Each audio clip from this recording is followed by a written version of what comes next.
किसान आंदोलन को लेकर भाजपा प्रदेश अध्यक्ष वीडी शर्मा ने कांग्रेस पर निशाना साधा और कहा कि प्रदेश में कांग्रेस की प्लानिंग पूरी तरह से फेल हो गई है, क्योंकि भारत बंद के दौरान किसानों ने कांग्रेस का साथ नहीं दिया। किसान अब कृषि कानून को समझ चुके हैं। देखिए खास रिपोर्ट। कृषि कानून के विरोध में 8 दिसंबर को भारत बंद का आह्वान किया गया था। ऐसे में मध्य प्रदेश में बंद का कोई खास असर देखने को नहीं मिला। बीजेपी प्रदेश अध्यक्ष वीडी शर्मा ने भारत बंद पर प्रदेश की स्थिति को लेकर कहा कि कांग्रेस की तमाम कोशिशें विफल रही है। शर्मा के मुताबिक भारत बंद का असर प्रदेश में क्या पूरे देश में विफल रहा। कांग्रेस और तथाकथित हमारे विपक्षी मित्रों ने जिस प्रकार से बंद का ऐलान किया था, तो मध्य प्रदेश के अंदर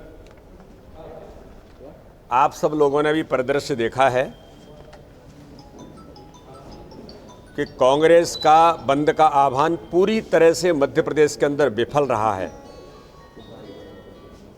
मध्य प्रदेश के किसानों ने ही नहीं, पूरे देश के किसानों ने कांग्रेस का साथ नहीं दिया, क्योंकि उनको कांग्रेस की ये छद्म जो बातें हैं जिनके आधार पर वो देश के अंदर अस्थिरता लाना चाहते हैं और इस प्रकार की देश विरोधी ताकतों के साथ मिलकर के देश को अस्थिर करने का जो प्रयास कांग्रेस और तथाकथित हमारे विपक्ष के मित्रों ने जो करने का प्रयास किया है, उनका साथ किसानों ने मध्य प्रदेश के अंदर तो दिया ही नहीं, पूरे देश के अंदर भी किसानों ने कोई समर्थन उनका नहीं किया है। दुर्भाग्य इस बात का है कि एक आज कांग्रेस के जो लोग हैं, जिन बातों का उल्लेख आज वो कर रहे हैं और जिन बातों का विरोध कर रहे हैं, इनके लिए,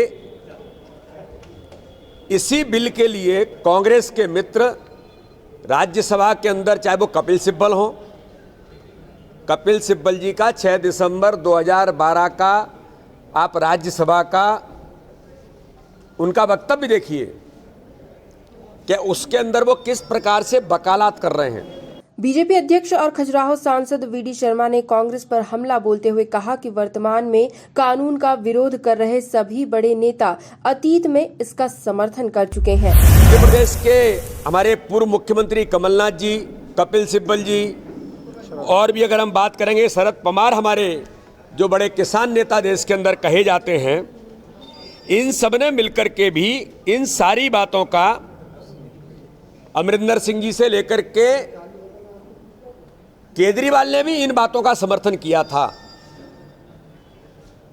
और दिल्ली के अंदर तो इन बातों को लेकर के कानून भी दिल्ली की विधानसभा के अंदर उन्होंने इसको पारित करने का काम किया और उसके बावजूद भी आज वो विरोध करने का प्रयास जिस प्रकार से देश के अंदर कांग्रेस के मित्र कर रहे हैं, ये दुर्भाग्यजनक है। और देश के अंदर किसानों को जो गुमराह करने का प्रयास किया, लेकिन अच्छी बात यह है कि देश के अंदर किसानों ने कांग्रेस के इस आंदोलन का समर्थन नहीं किया और मध्य प्रदेश के अंदर तो पूरी तरह से विफल हो गए। वीडी शर्मा ने कपिल सिब्बल के एक ट्वीट का हवाला देते हुए कहा कि जब कभी मोदी सरकार कोई अच्छा कदम उठाती है तो ऐसे नेताओं को दर्द होने लगता है कि देश आगे क्यों बढ़ रहा है। ये 2013 का ट्वीट है। इसके अंदर उन्होंने कहा है कि all Congress states by 15 January delist fruits and vegetables from APMC Act, so farmers have choice to sell and consumers benefit low prices। ये 2013 में कांग्रेस के ऑफिशियल ऑल इंडिया कांग्रेस का ट्वीट है।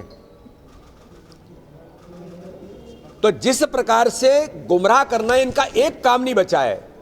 माननीय मोदी जी के नेतृत्व में कृषि कानून से लेकर के देश की सुरक्षा के लिए, देश के स्वाभिमान के लिए, देश के लिए काम करने का प्रयास, जिस गति से मोदी जी के नेतृत्व में देश आगे बढ़ रहा है, तो कांग्रेस के उन मित्रों को जो सत्ता की मलाई चाटते रहे थे, उनको दर्द होता है कि देश आगे क्यों बढ़ रहा है। सीए कानून, उसको लेकर के इन्होंने नौटंकी की देश के अंदर। धारा 370, उसको लेकर के इन्होंने नौटंकी की। अब किसानों के हितों में, किसानों की आय दोगुनी करने से लेकर के किसान मध्य देश का सशक्त सक्षम बने, इसके लिए माननीय मोदी जी ने जो काम देश के अंदर कृषि कानून लेकर के जो आए हैं, उस पर एक बेहतर काम आज किसानों के लिए देश के अंदर हो रहा है। आज किसानों को फिर गुमराह करने का प्रयास देश के अंदर अस्थिरता लाने का जो प्रयास कांग्रेस का है, वो आज कांग्रेस इसमें भी बुरी तरह से विफल हुई है। कुल मिलाकर किसान संगठनों का एक दिवसीय भारत बंद का असर मध्य प्रदेश में नहीं देखा गया। ऐसे में इसने बीजेपी को अब कांग्रेस पर पलटवार करने का एक और मौका दे दिया है। भोपाल से सुशील यादव के साथ राकेश शर्मा की रिपोर्ट।